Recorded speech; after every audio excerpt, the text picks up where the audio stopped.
Hi, I'm Jock. Hey, I'm Ray. You're listening to The Pig Wrestlers, a podcast where Ray and I are reviewing this book, Never Wrestle With A Pig by Mark McCormack. How are you doing, Ray? You right? And another lockdown. Yeah. But hey, we're getting used to this. We're getting practiced, yeah? I don't think we are, actually. I think the world is rebelling against it. That's true. Okay, so a proportion of the world is getting practiced and going with the flow. A large proportion is having... Go on? You got an unfair advantage, right? You've been in the world of tech, and so remote working has been a normal thing for you for a significant period of time. Yeah, that's true. Where, for a lot of people, this is not something that they've had any kind of exposure to before. That's true. Yeah, I mean, it's funny. It's a weird one because on the one hand, not a huge amount has changed in the way of kind of doing remote stuff. But also the proportion that was, face-to-face, the proportion that was, going on site, seeing how people were working collectively en masse, that's obviously changed quite dramatically. And that's, it's a weird one. I think it's coming up to, it's not quite a year yet, but it's nearly a year since I've actually been into London. And that's really weird. So, it's only a sort of 40-minute train ride away from me, and I used to do it regularly. So yeah, it has been weird. But yeah, just when people are getting in touch and saying, "Oh, it'd be great to meet up again after lockdown," it's like, yeah, it will be, and but when when is that going to be? Yeah, and I think this is part of the story, because yes, the virus spreads, and yes, it is fairly fatal for a certain portion of the population. But the way we're dealing with it is actually probably doing more damage than anything else. The whole, we'll see you on the other side of this. And actually, there's no strategy for another side of this, actually. The vaccine was hailed as a golden bullet, and now I think you can see it in Boris Johnson's face. Now he's realizing, actually, not so much of a silver bullet. Yeah, and in any case, I mean, just the logistics of making any vaccine effective means that, the population is going to be still being vaccinated, likely into autumn, winter this year kind of thing. So, by which time we've got a new strain. Well, yeah. It's an element to that. There's also the other part of it which kind of strikes me is, it's in some ways it's a shame that it's taken this kind of thing to show what could be done if you mobilize enough kind of capability at the same time. So, for example, you sort of think back at we get admittedly not a particularly sort of virulent strain of flu every winter. And yeah, we do have the flu vaccination, winter flu vaccination and that kind of stuff, and that's all good. But it's, by no means kind of mandatory for everyone. It's not this one's mandatory either, but, it's by no means encouraged for absolutely everyone. And, it just strikes me that if we can get it together to get kind of vaccination hubs and stuff like that, just imagine you could just wipe out, measles, you could wipe out this, you could wipe out the other. And I appreciate the winter flu virus kind of mutates probably more than most, so as a result it kind of does have to be revaccinated every year, but we do it, right? We've found a system, right? Every year they manufacture flu viruses in multiple forms, nasal spray for the kids, injections for the older people. I think and the flu kills a lot of people every year. Yeah, well, that's the thing. I mean, it's it's not it's not as by any stretch as deadly as the sort of novel coronavirus, but it is certainly something that is to an extent preventable. So it's just it's just one of those things where you think, well, what could be done if actually more of a focused effort was applied to other things as well? Totally. But like focused effort is what changes the world. It takes what's the saying about it's always a few people that change the world. Yeah, with the appropriate sort of groundswell of movement behind them as well, hopefully. Yeah, well, it takes some time and pain before that groundswell turns up. Yeah, quite. How about you? How was your week? So this week's been actually on balance okay. I think last week I was mentioning that I had the joyous task of potentially recovering a failed backup server. So it's like, and the thing is, I had one like working copy left. And it was pretty much a case of it's kind of a bit fragile. I was going, if I do the wrong thing or cut the wrong wire, the thing's going to blow up and that's it. It's going to be game over. And I do have kind of, a further backup, but frankly, the joyous idea of retrieving terabytes of data down the line from Amazon is I don't need to be doing that for the next 3 months. That's how long it would take. So I managed to pull it back from the brink, and I'm kind of taking some additional steps to try and make it less fragile for the future. But it's one of those things where it works perfectly well up until the moment it doesn't. Right. I didn't get any warning on this one. Well, I mean, they say civilization is basically a collection of all our memories. Yeah, and it's and things like things like the proper stuff, like the photos of the kids and the wedding and all that kind of stuff. That stuff is doubly and triply backed up. So there's no risk of that stuff going AWOL. That's not the problem. It's like the random stuff. It's like it burns down. You still got to copy something. It's just like the sort of the geek in me is like really proud of having like a file that I've kept on subsequent backup media since 1991. It started off on an orange 1.4 meg floppy disk. Right. Well, this is what fascinates me about the way we operate. Like we all pile into the same thing, and so, the Library of Alexandria had all the books, and then the thing burnt down. And if you watch the movies, all the gold is stored in one place. It's like it's in Fort Knox, and so you just got to knock over Fort Knox, and the world goes to crap because you just stole all the gold. Or a few years ago, all you have to do is knock over Mount Gox, and you've stolen a serious portion of Bitcoin. Yeah. But now it's the GameStop thing, right? Yeah, this has been one of my favourite stories all week. It's just so delightfully subversive. But the thing is, I don't know if you've gone onto the Reddit forum, WallStreetBets. It's a movement, right? I don't think people realise watching the news what's going on, but these people feel aggrieved that the industry has an unfair advantage, buying the order book from Robinhood ahead of ordinary investors placing their trades and being able to short stocks. It was interesting seeing Elon Musk saying, you can't sell down all these things that you do not own. You can't sell a house you don't own. How can you sell a stock you do not own?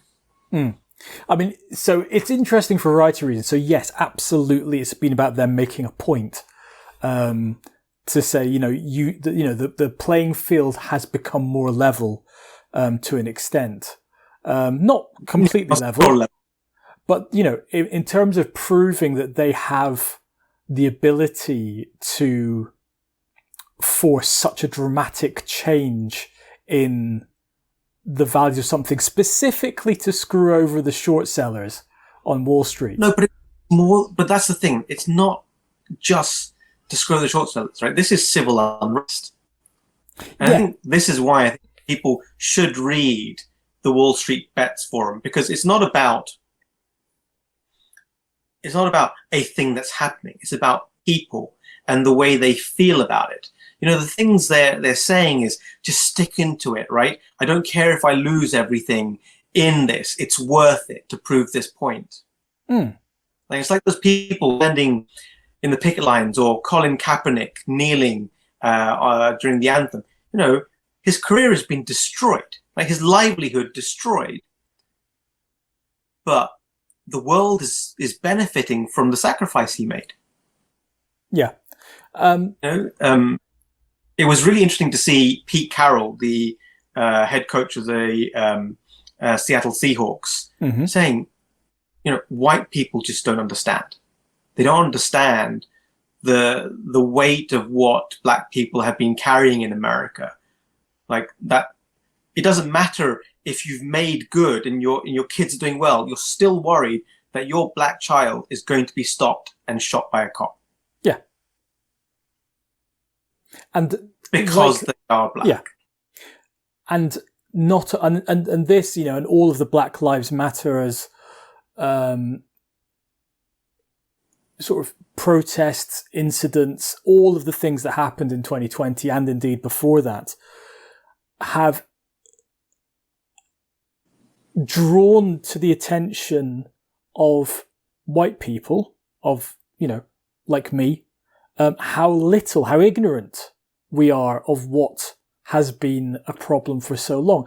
And it's kind of been one of those things because I'm almost been very careful to think about what I have to say on the matter. And I read some really helpful advice, which was essentially, you know, rather than doing what lots of people do, which is kind of almost pay lip service to it and kind of jump on the bandwagon to an extent, go and educate yourself, go and read some books.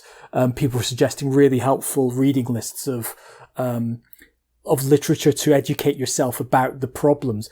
And it's one of those things where, you know, I try not to, it's not I try to avoid getting into politics or I try not to get into things. It's just I try to avoid talking about stuff I genuinely don't have enough knowledge of to even form a coherent opinion on, without making myself sound like I'm just completely ill-informed or ignorant.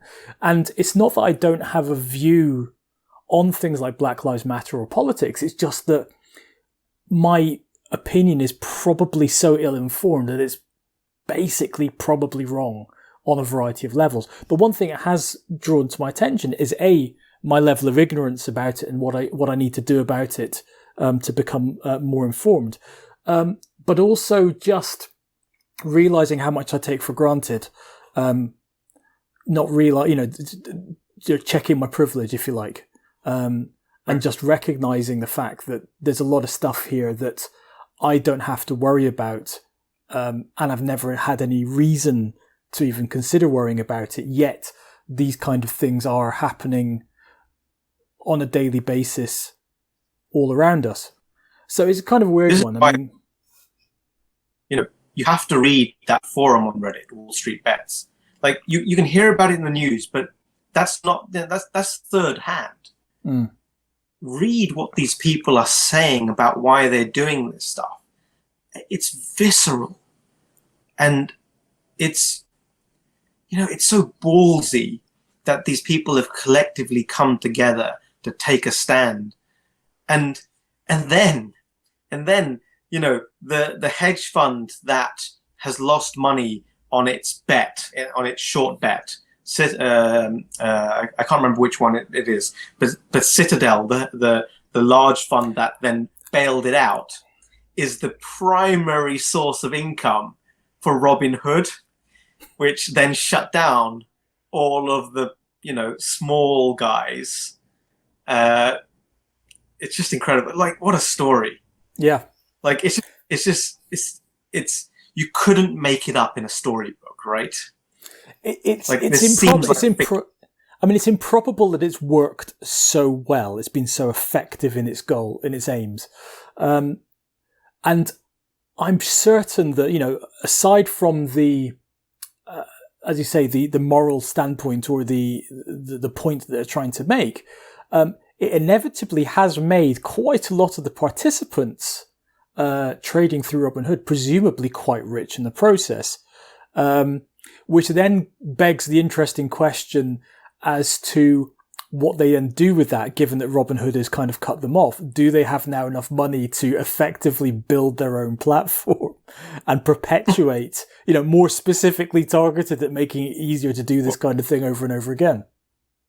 It's going to take billions upon billions to take on the system, right? It's just, they're not going to build their own platform. They can't take on like the institutions. They've done really well with this small thing. Like Colin Kaepernick wasn't going to change, police brutality all by himself, right? And even now, we're seeing in the Premier League, both teams and the referee kneeling before the match because it's still an issue. And Colin Kaepernick started kneeling many seasons ago. Yeah.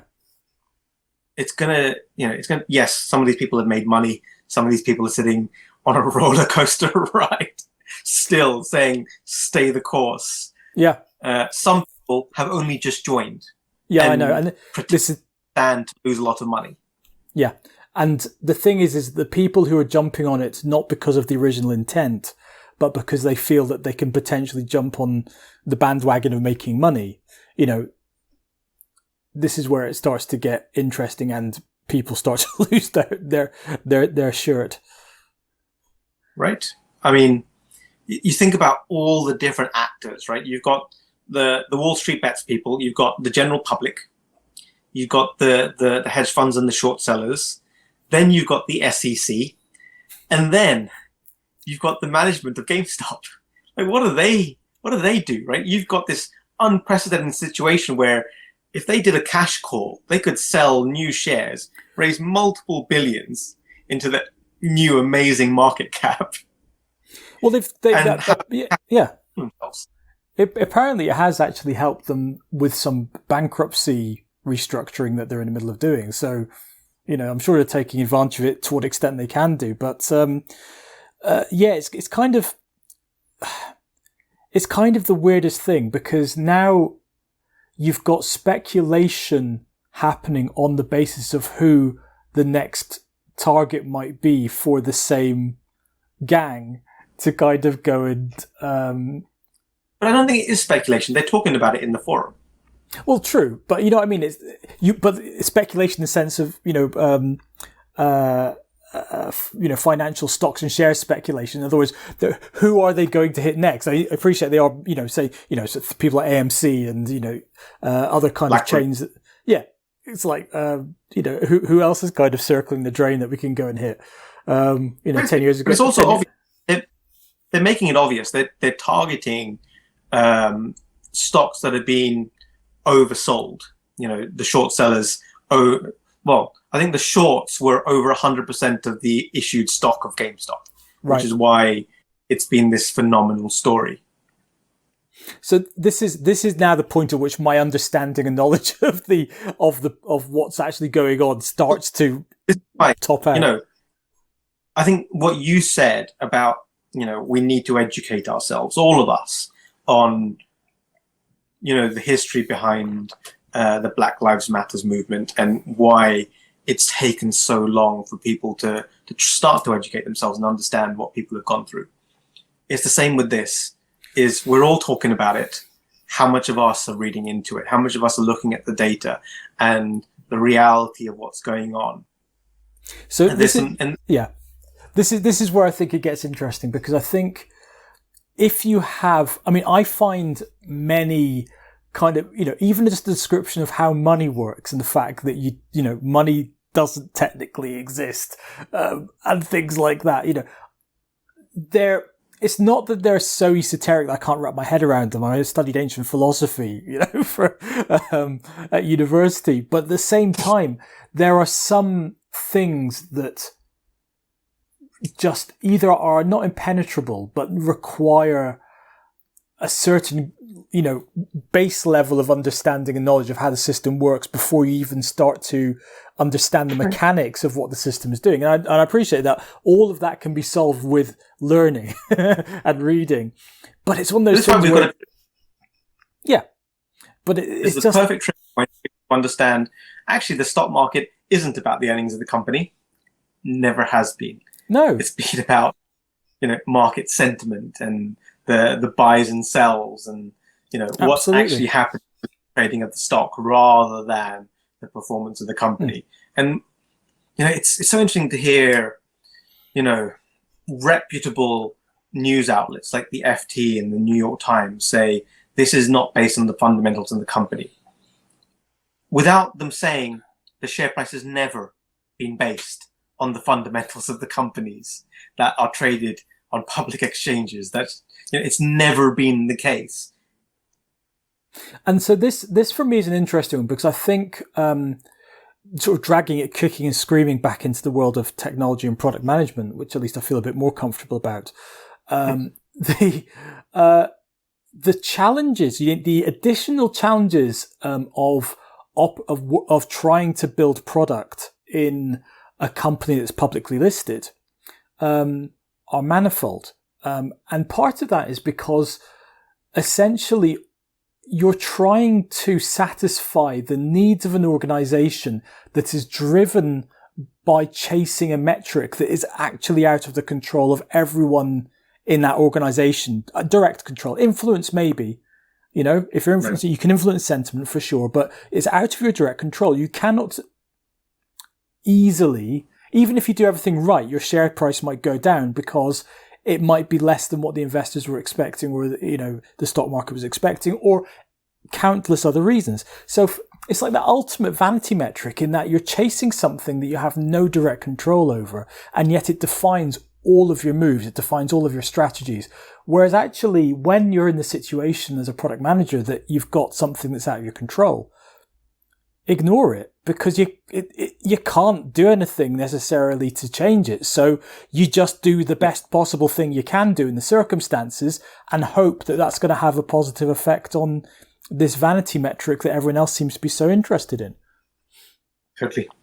And that's, and this is why this book is so interesting, is because you've got this incredibly financial thing, the stock market, stocks, and trading. And it's just about people. It's about how people feel and what they do with those feelings. And that's actually what the stock price is. The stock price has got nothing to do with the earnings.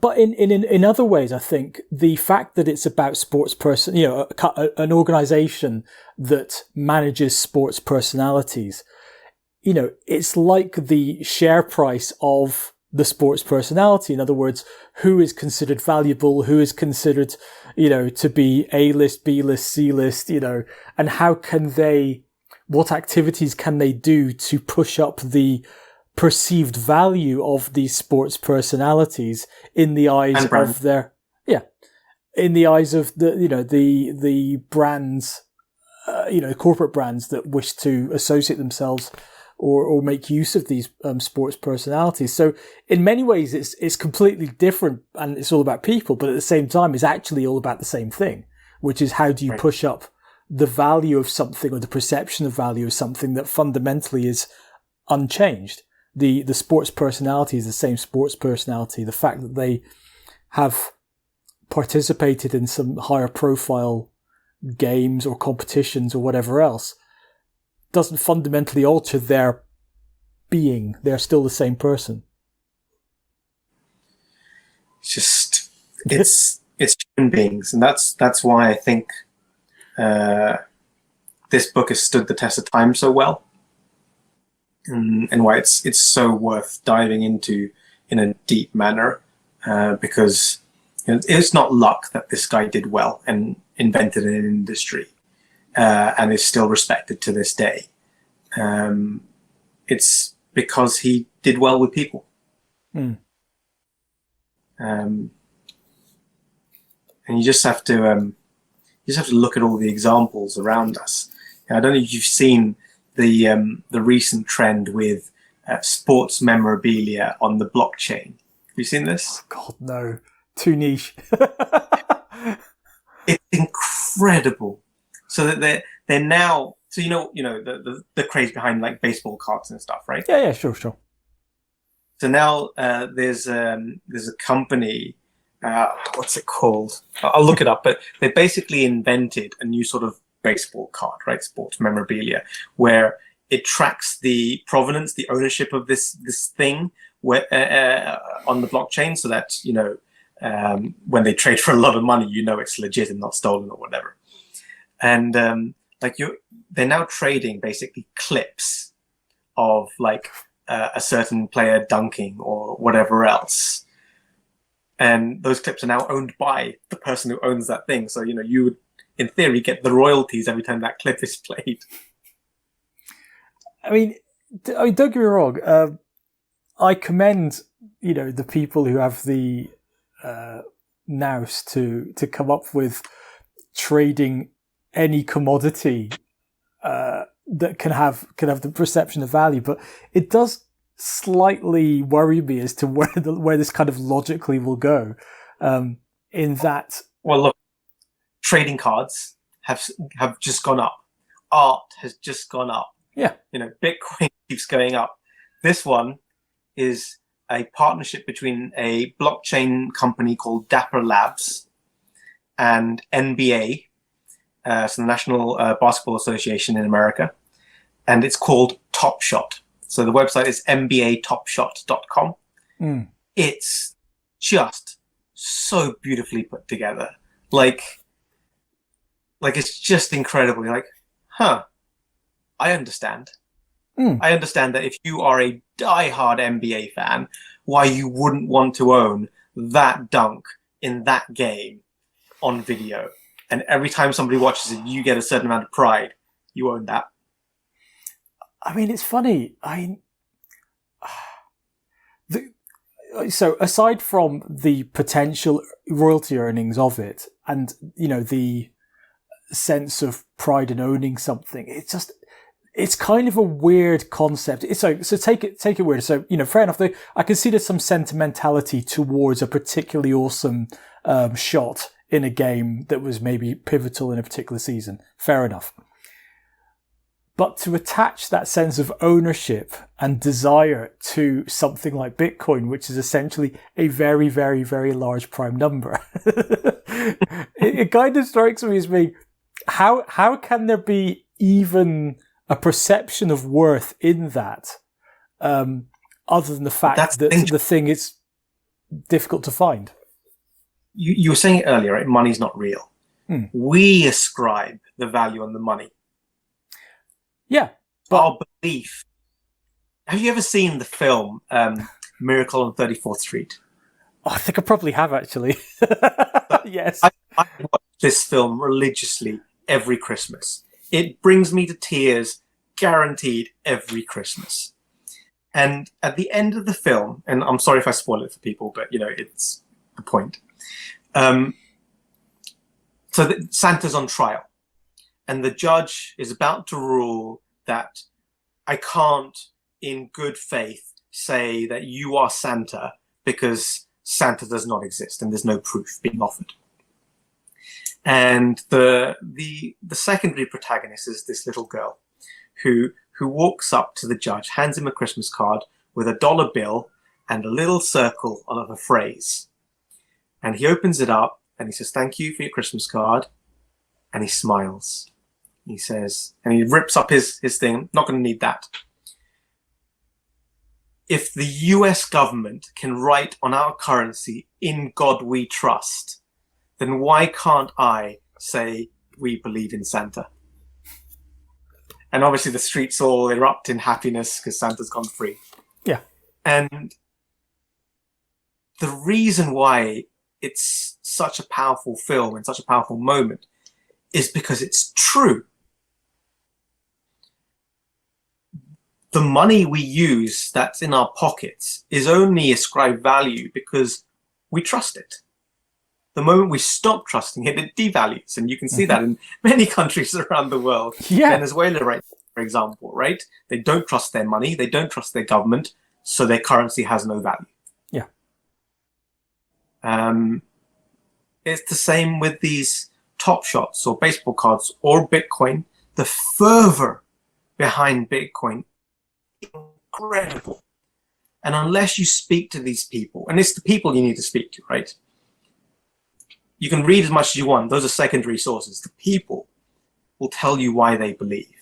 And they number so many now. It's incredible.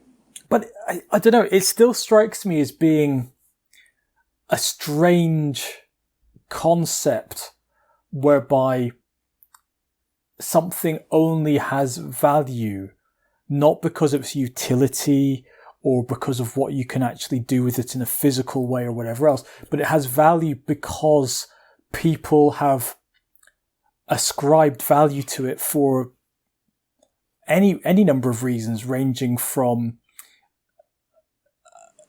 just its rarity, or the fact that some people have it and some people don't, or whatever else. And, you know, absolutely it plays back to kind of very basic human instincts. You know, you have the sort of the big stick for smashing stuff. I covet that stick. I'm going to try and steal it off you, kind of thing. But it's such a strange idea that things like this, these kind of abstract concepts, can have value to the point whereby, you know, they can be exchanged for other things that maybe have more tangible value than others. But, you know, but isn't everything an idea? Kind of, yeah. I mean, this is the problem. So if you kind of take the concept too deep, then suddenly you realise that you're not standing on a particularly firm ground of anything. You know, I learned the other day, thanks to the kids watching YouTube, there is no proof that of what the Earth's core is made of. It's a hypothesis that nobody has proved. We've never been able to go down there. We have no evidence whatsoever that there is an iron core to the Earth. Like, it's just a hypothesis. And it just shows how much we don't know. How much of what we believe is based on belief. Yeah, and the challenge here is, I think, again, there's a difference between belief in something and received wisdom and simply not having access to the scientific research that possibly is a bit incomprehensible or a bit impenetrable, that gets you to the kind of the facts of the matter. And it's kind of a dangerous thing, because on the one hand, belief is powerful and faith is powerful as an idea and as a way of living. But at the same time, it can be super dangerous, because if you have belief and faith in the wrong things, or things that are discernibly untrue, it's equally dangerous. I'm sure you remember this. Right now in school, they teach that there are 8 planets in the solar system. How many were there when we grew up? Oh, okay. So the whole Pluto exoplanet thing, or dwarf planet, or whatever. Fine. It's like we were taught unequivocally that there are 9 planets in the solar system. Pluto is the last one. At least we're not disputing that there is still a planet, a thing, a celestial body that happens to be called Pluto, that's still out there and roughly the same place. We're not disputing the existence of this lump of whatever floating around in space. I think the fact that we classify it differently is like, fine, whatever. You know, we've invented a slightly different taxonomy for things. Great. And I appreciate some people are a bit annoyed. What we've not said is we do not believe that Pluto exists anymore. And we've just decided to eradicate it from all of the science books because we cannot prove that it is there. And the people, but we've seen pictures of it. It's just, you know, we are constantly learning as a civilization of what is real and what we've just believed. Yeah. Oh, absolutely. And, you know, many countless examples, but we somehow muddle through. But at the same time, I don't know. I think there is absolutely a place for faith and belief. I don't particularly wish to incur the wrath of the variety of religions around the world for saying anything otherwise. But at the same time, I'm also quite a fan of being able to conduct the inquiry to help cement things that are in fact not just believed in but true and actual facts versus things Truth, that are a point of view with whatever we have. You know, for the longest time, people were trying to chase powered man flight, right? And now it's just, you know, yeah, sure, things fly in the air that shouldn't, you know, weigh a lot more than air and should not. I mean, it's just the truth for kids now. Oh, and you know, you can be talking to someone on the other side of the world. You know, can you imagine in like the early 1800s? Like, you would have been, you know, probably executed for talking like that. You're a witch, right? There's no way we're hearing this kind of heresy, right?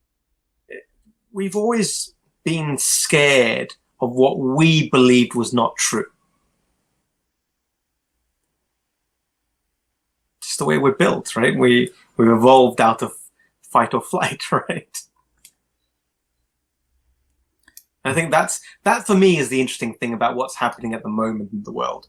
You know, with everything from Trump to GameStop to everything else, is the moderate people who believe they're moderate losing their minds over what's going on in the world.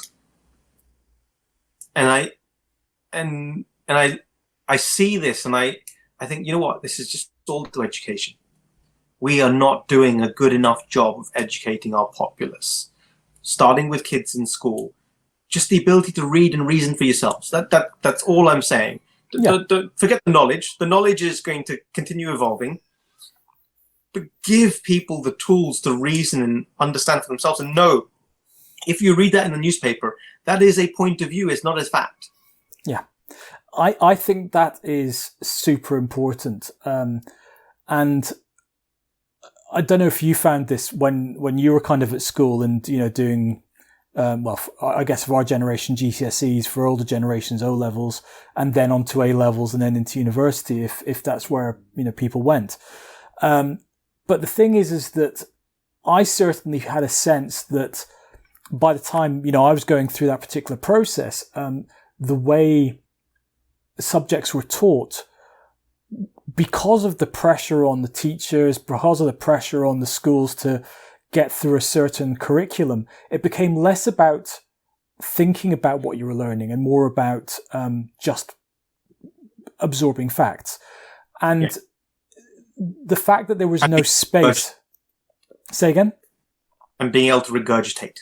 Yeah, exactly. But the absence of any reflection or thought about even basic questions like, well, why is that the case, as opposed to just accepting that it is, or indeed questioning, as you say, whether or not the sources are reliable. I mean, you know, in history, I think we touched on a little bit about primary and secondary evidence and the reliability of that kind of thing. But it was, you know, do we believe the account of what was heard at event, different points of views, that kind of thing. But it never really went beyond that.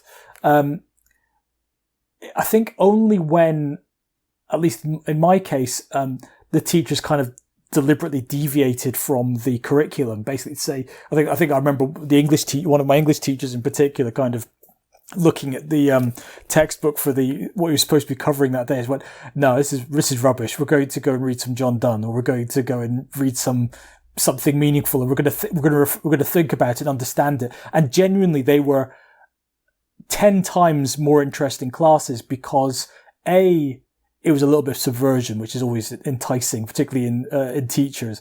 But also the fact that we went and then read something that we would never have had a chance to read, you know, as part of the curriculum, and examine it in a way that taught us more than we had done by just, you know, reading whatever it was, Great Expectations again, kind of thing. Yeah, Pip, get over it.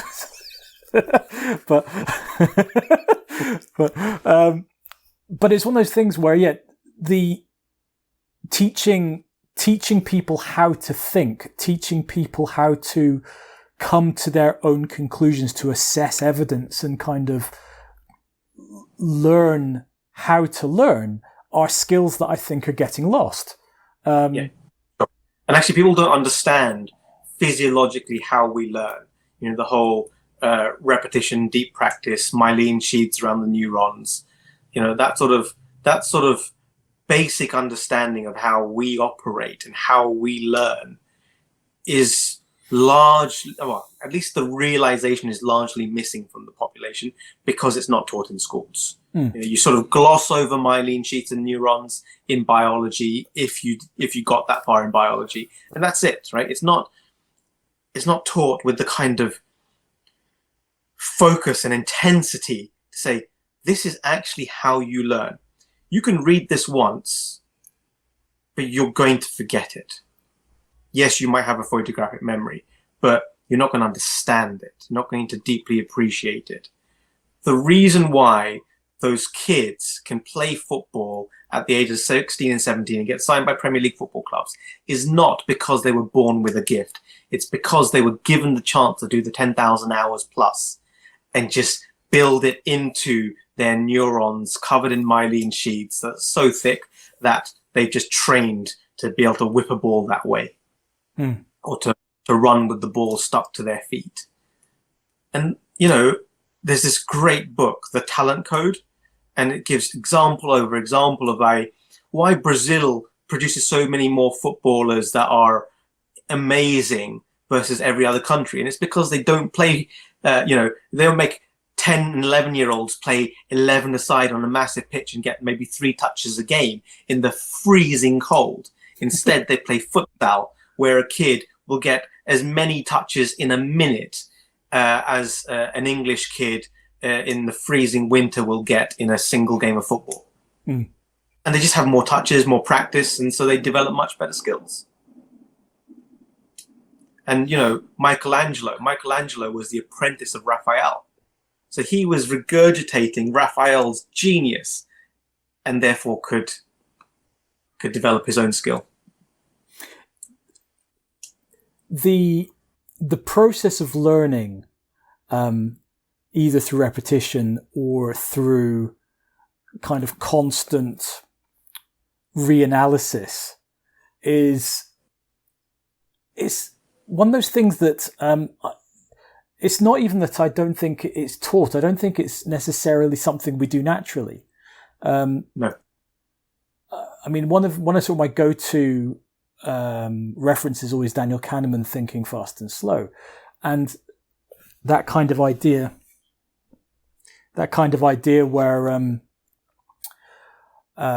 you've got 2 systems of thinking, one that is very fast and instinctive and one that is slow and analytical, and it actually consumes more calories to engage the slower analytical system. It is actually more effortsome to do so, which and as a result, you know, for evolutionary reasons, you know, you don't want to go and sit there and go, is that indeed a tiger hiding in the grass? Does it look like a tiger? Does it sound like a tiger? Oh God, it's eaten me.